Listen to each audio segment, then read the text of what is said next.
Qué gusto saber que nos une un mismo interés, conocer más a nuestro Dios. El poder de la palabra nos dice hoy en Colosenses 2:13, antes ustedes estaban muertos en sus pecados, aún no se habían despojado de su naturaleza pecaminosa, pero ahora Dios les ha dado vida juntamente con Él y les ha perdonado todos sus pecados. Mi nombre es Rocío Posada. Hoy vamos a revisar lo que es la guerra espiritual, tema que a veces se lo ha manejado mal en algunos lugares, en algunas iglesias. La guerra espiritual existe desde siempre, desde el Edén, cuando Satanás, la serpiente antigua, tentó a nuestros padres Adán y Eva. Ellos desobedecieron, fueron seducidos, cayeron en pecado. Entonces, ¿qué pasó? Todo se dañó, todo se corrompió. Ellos vieron su desnudez y se escondieron. Incluso Dios, ustedes recordarán el pasaje cuando Dios dice, Adán, ¿dónde estás? Y no es que Dios no sabía dónde estaba, sino que fue revelado que Adán vio su desnudez, sintió vergüenza, cosa que antes él no sentía. Con su esposa andaban desnudos en el Edén y no sentían vergüenza, ¿sí? Entonces fueron quitadas las vendas de los ojos, empezaron en ellos a manifestarse estas obras de la carne. ¿Cuáles son las obras de la carne? Gálatas 5:19 al 21 nos la dice. Manifiestas son las obras de la carne: adulterio, fornicación, inmundicia, lascivia, idolatría, hechicerías, enemistades, pleitos, celos, iras, contiendas, disensiones, herejías, envidias, homicidios, borracheras, orgías y cosas semejantes a estas, acerca de las cuales os amonesto, como ya os lo he dicho antes, que los que practican tales cosas no heredarán el reino de Dios. Qué explicación más buena que nos da el apóstol Pablo, ¿verdad?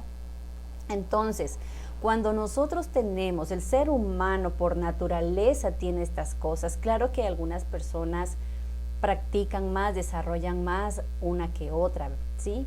Entonces, Dios nos muestra en su palabra que de qué está hecho el hombre. El hombre peca porque es pecador. Gálatas 5:17 nos recuerda también y nos dice que siempre va a haber una lucha constante entre la carne y el espíritu. ¿Por qué? Porque Satanás es el que viene a hurtar, a matar y a destruir. Juan 10:10. La conducta normal del hombre es pecar. El hombre en sus propias fuerzas quiere alcanzar la paz y eso es imposible. Solo con Cristo nosotros podemos alcanzar la paz que tanto necesitamos. Por eso es tan importante que nosotros conozcamos las Escrituras, porque cuando tú conoces las Escrituras eres como un soldado listo para la batalla, ¿sí? Bien equipado con sus buenas armas, sus buenos zapatos, bien protegido. ¿Para qué? Para ir a enfrentar a cualquier enemigo. Y los enemigos son justamente estos, los que moran dentro de nuestro. Pero hasta que la obra regeneradora de nuestro Dios nos libera de ese tipo de dominio de la carne que antes teníamos. La guerra espiritual, ahora en las iglesias hay divisiones con respecto a este tema. Sí, hay citas bíblicas que se han sacado incluso hasta de contexto. Yo no puedo decir, en el nombre de Jesús vamos a rodear este barrio, esta casa, este terreno 7 veces, porque todo lo que pisa en nuestros pies es nuestro. Josué lo hizo, los muros cayeron. No podemos utilizar textos que fueron para ese momento, para un propósito específico. Tampoco podemos sacar que no te sobrevendrá mal, ni ninguna plaga tocará tu morada. Dios nos ha dado poder para hollar serpientes y escorpiones. Hay mucha gente que ha muerto por empezar a hacer ese tipo de cosas. No, se tomó veneno, no, en el nombre de Jesús la palabra dice que ningún veneno, nada no seamos, por favor, no ridiculicemos el evangelio, la palabra de Dios, no ridiculicemos a nuestro Dios, porque la gente que no sabe y no conoce, por eso nos llaman a veces loquitos, ¿sí? Lo mejor que podemos hacer es prepararnos, conocer las escrituras para poder ayudar al prójimo. Es la única manera. El único protagonista, el único poderoso es Dios. Él puede dar libertad al cautivo. Cuando tú eres entrenado y tú predicas el evangelio, eso es lo que va a ocurrir, ¿sí? La palabra de Dios es la que va a obrar bajo su perfecta voluntad y los ciegos empezarán a ver espiritualmente, ¿sí?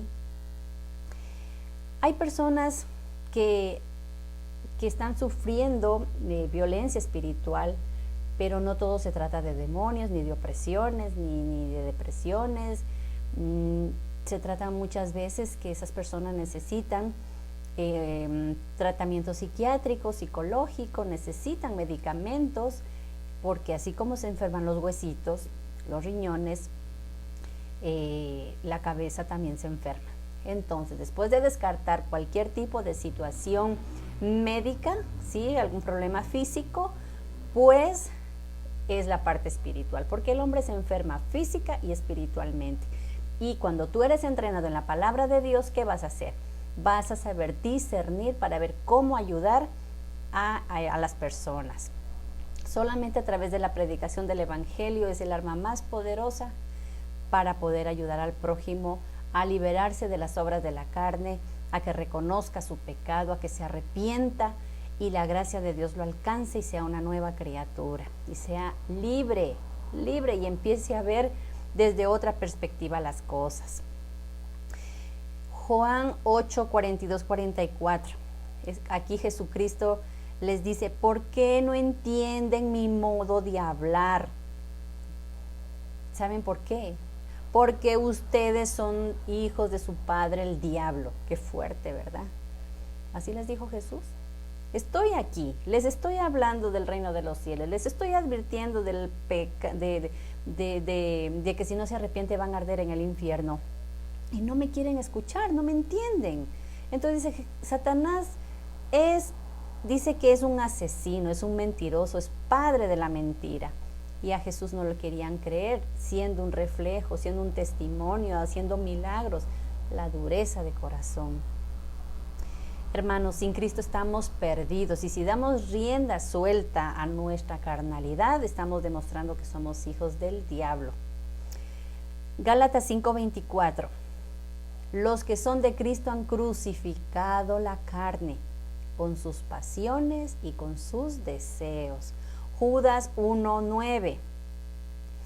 Aquí hay un caso donde claramente las escrituras nos dicen que Dios no nos ha dado permiso para insultar a Satanás, para referirnos a él con insultos, burlas o cualquier otro tipo de cosas. No podemos, estamos imposibilitados por la palabra hacerlo. Judas 1:9. Cuando el arcángel Miguel contendía con el diablo y disputaba acerca del cuerpo de Moisés, no se atrevió a proferir juicio de maldición contra él, sino que le dijo, el Señor te reprenda. Hermanos queridos, la iglesia de Cristo, para ayudar a liberar a alguien de sus miedos, de sus adicciones, de su incredulidad, de su idolatría, es el evangelio. Es lo único que lo va a liberar. Nosotros no reprendemos, no gritamos, no peleamos con Satanás, tampoco lo interrogamos, no declaramos, no lo atamos, no lo desatamos, no le ordenamos nada. Mucho show, dejemos el drama. Por Dios, tengan temor santo, estudien la Biblia. Ustedes quieren servir en la iglesia realmente al pueblo de Dios. ¿Realmente quieren ayudar a la gente a salir de sus adicciones? Dejemos tanta hipocresía, tanta cobardía. Seamos bíblicos. Realmente clamemos a Dios que nos dé amor sincero por las almas perdidas. Porque la palabra nos enseña, solo el evangelio tiene poder para liberar. No llegar a una iglesia, yo declaro, yo ato, yo reprendo, yo declaro que mañana soy libre, que soy sana, que... Por favor, ¿qué poder tienes tú? ¿Qué poder tengo yo? Ninguno. Solo la palabra de Dios tiene poder para transformar vidas. El Evangelio. Nada más. Arrepentámonos, por favor, arrepentámonos de nuestras maldades. Tengamos más humildad, más respeto, más reverencia por lo que el Señor enseña en su palabra y no empecemos a inventar cosas. ¿Tú recuerdas cuando has leído los pasajes de la Biblia, todo lo que sufrieron nuestros hermanos en la fe, los apóstoles? Fueron apedreados, muchos encarcelados, les escupían, les gritaban, los repudiaban. Y ellos, fieles al Señor, predicando el Evangelio. Oh María, la madre de nuestro precioso Salvador Jesucristo, cuando vio a su hijo, ella sabía que estaba preso y que toda la noche lo golpearon, que al otro día ensangrentado cargó esa cruz. Ella no dijo o llamó al resto de los apóstoles y estuvieron rodeando el lugar donde estaba Jesús y declarando y desatando y reprendiendo. Ellos no. Dice que María guardó silencio, lloró, sufrió su dolor y todo lo conocía a Dios. Entonces ellos no andaban declarando ni decretando nada. Ellos confiaban que todo lo que acontece es por la voluntad de nuestro Señor Jesucristo. Entonces, hermanos queridos, el libro de Santiago 1, del 2 al 4, dice: hermanos míos, tened por sumo gozo cuando os halláis en diversas pruebas, sabiendo que la prueba de vuestra fe produce paciencia, mas tenga la paciencia su obra completa, para que seáis perfectos, cabales, sin que os falte cosa alguna. Estamos conscientes de que existe una guerra espiritual contra la creación de Dios. La única forma de liberar a alguien de cualquier opresión es solo el Evangelio de Jesucristo. Confrontemos el pecado, llamemos a las cosas por su nombre. No digamos que son enfermedades, que la borrachera, que la drogadicción, que la prostitución, que el homosexualismo, que son enfermedades, que toca orar para que sean libres. Si no, es pecado. Pecado lo llama la Biblia, pecado siempre se ha llamado. Si tú no reconoces que necesitas ser libre de las ataduras de las tinieblas para que dejes de practicar ese pecado, es solamente diciéndote la verdad, diciéndote que arrepiéntete. Clama a Dios y Él te va a responder. Él va a acudir, Él es nuestro pronto auxilio. Él nos socorre a los débiles. Él te va a ayudar, pero la verdad te hará libre. Yo no te puedo decir que estás enfermo. Yo solo te puedo decir que te arrepientas de tus pecados y serás libre, libre en Cristo Jesús. Estamos conscientes de estas guerras espirituales, hermanos. Sí, existe una guerra espiritual, pero no es mi griterío, no son mis palabras las que va a hacer que pase algo en la gente. No ocurre así. Si realmente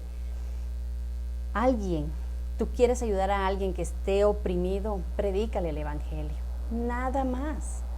Porque hay ocasiones que yo he escuchado de personas que dicen: nosotros le hicimos una liberación y quedó súper bien, pasan 3, 4 años y estaba peor que antes. La palabra dice que solamente fue ese momentito, pero nunca tuvo una conversión real y vienen 7 demonios peores a atormentar su vida. Entonces solo el Evangelio tiene poder para transformar nuestras vidas, hermanos. Nada más, ¿sí? Te pido que por favor, como siempre, me dejes tus sugerencias, tus comentarios, que de eso vamos a aprender juntos y vamos a poder ayudar a más personas, ¿sí? Suscríbete, regálame un dedito arriba si es que te ha parecido de bendición este video. El poder de la palabra nos dice en Juan 16:33, estas cosas os he hablado para que en mí tengan paz. En el mundo tendrán aflicción, pero confiad, yo he vencido. Lo dijo Jesús. Gracia y paz.